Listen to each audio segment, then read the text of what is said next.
What's up? It's door. It opens fast, it closes slow. Let's not break the door. Let's just be me about, let's be.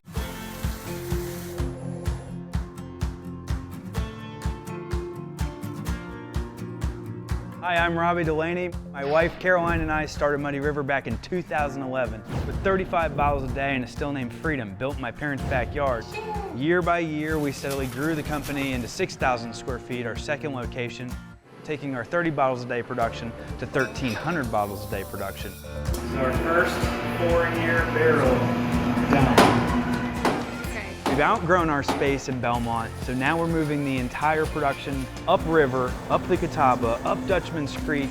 Our new home will be the Mount Holly Cotton Mill, where we're doing a full historic restoration. No, I'm making donuts. Prefer donuts.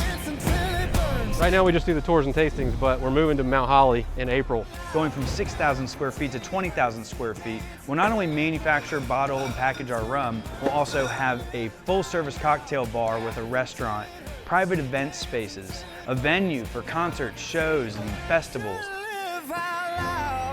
Follow along as we transform this property from mill to still.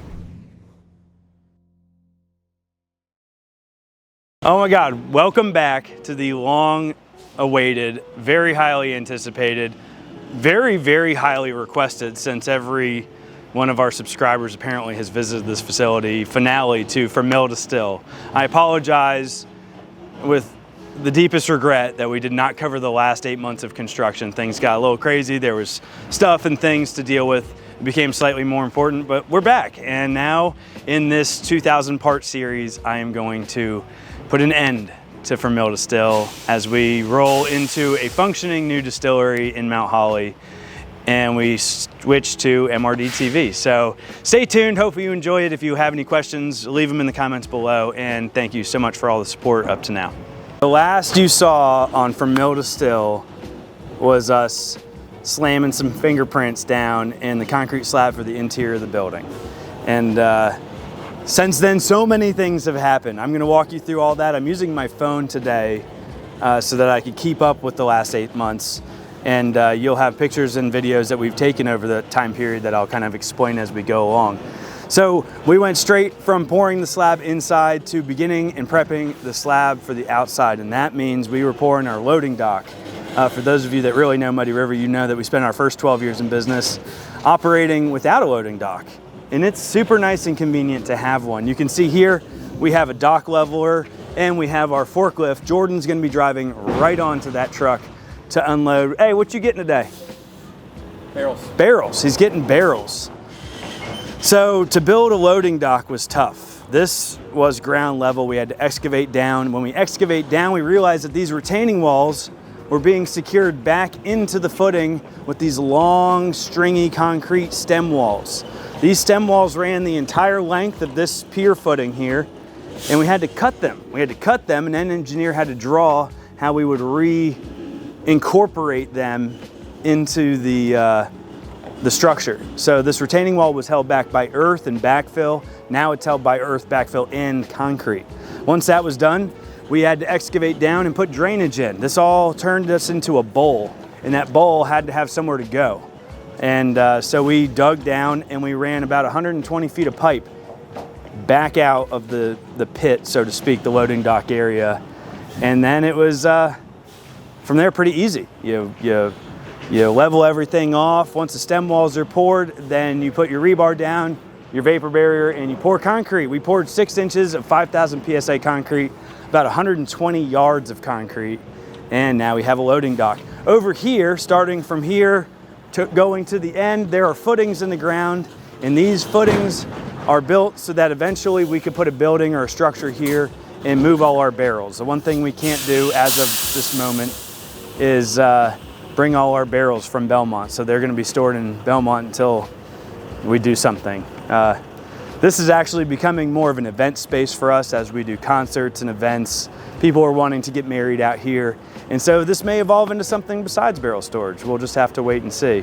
Along with putting in the loading dock and all the concrete around the front, as we work our way to the side, we had to put in utilities. So if you look here, We've got new power poles, we've got new transformers. Duke Power brought us in service, high voltage and low. So this facility has 600 amps at 480 and 600 amps at single phase 240. We have plenty of power out here and it's pretty good and consistent. We've tested that out a few times.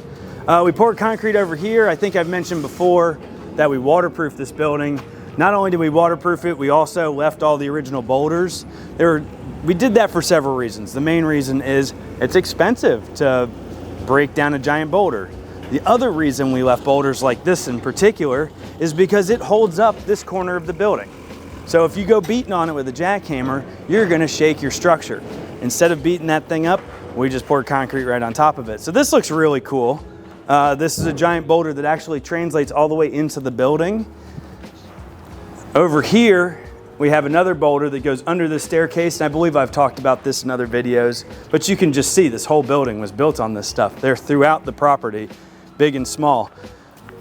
Along with the utilities on power, we brought in sewer on the other side of the building, so we have a 6-inch tap that gravity feeds, which is really nice considering we ran on a pump for 12 years.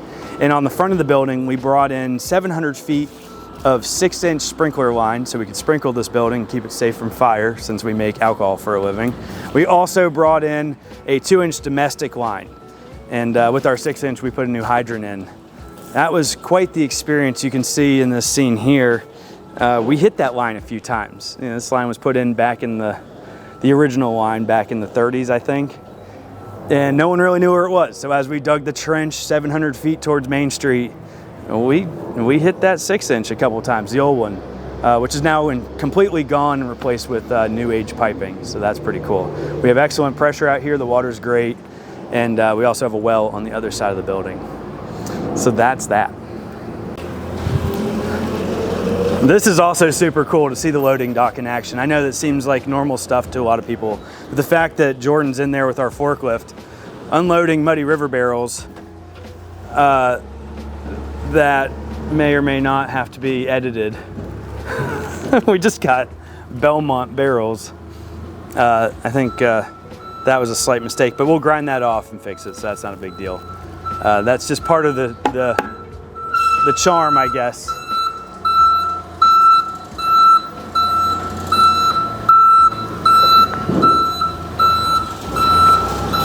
We'll leave him to it. He looks a little stuck in there. So we went from new concrete to well-used, full building concrete. This slab has held up very nicely over the last 8 months. As soon as it was ready, we started utilizing it. The first thing we did was we checked all of our under slab piping. We ran 3,000 feet of hydronic floor heat pipes. That's the fancy way of saying it. I run PEX pipe in the floor. And I was sure that it was no good, but it was all fine. We hooked it all up and all the water lines work, so we can heat this floor in the winter if it ever comes. We've got pallet racking. I've got some 8-year barrels here. We bring barrels to Mount Holly as needed from Belmont to use them. And we've put in all our staging. The cockpit is going. We actually made mash here yesterday with Big Boss. So Big Boss, last time you watched the From Mill to Still video, was actually a fermenter. Now Big Boss is a mix tank. Big Boss will mix literally your butt off if you fell into that tank. It is a beast. I love that thing so much. Everything we dreamed about happening with Big Boss actually came through. It weighs the product as we put it in. We'll do a deep dive into that later. It's so spectacular and awesome. The cockpit for the distillery is all set up. We ran for the second time ever last Tuesday, and that's super cool.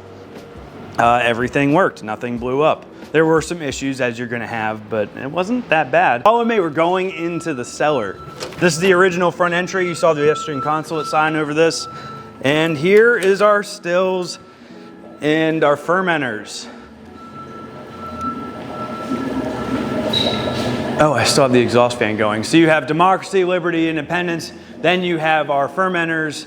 The most important thing is we've finally put glass in this grid. I know you've heard a million stories about how we built this grid. You can look at our old videos if you want some more details on that.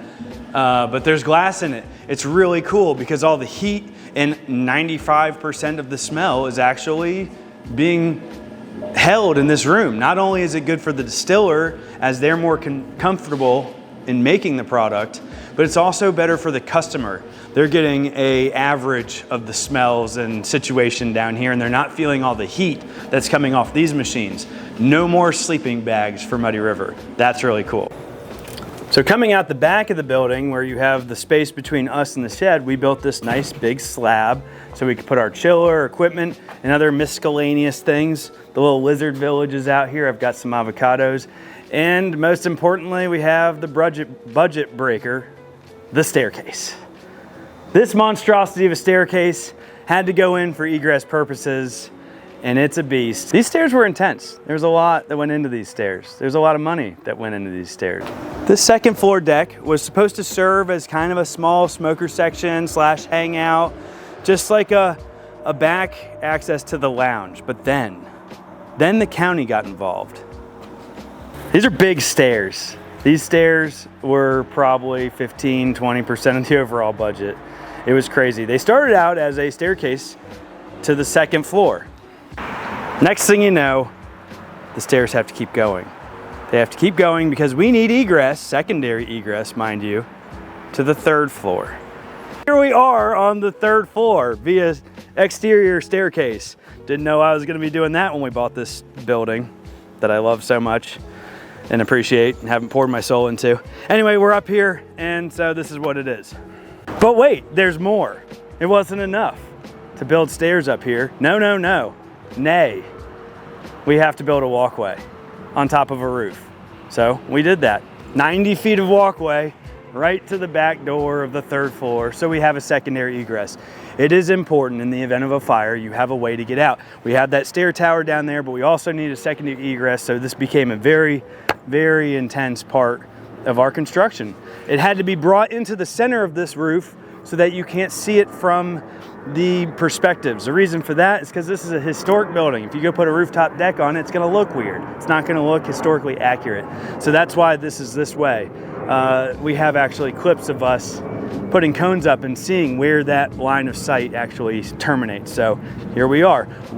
That wraps up everything for part one of our Mill to Still finale. We talked about a lot. There's a lot more to come, so stay tuned. If you have any questions, leave it in the comments below. Don't forget to subscribe if you're new to this channel, and check back all our old videos. Thank you so much for watching. We'll see you on part two. Are you ready?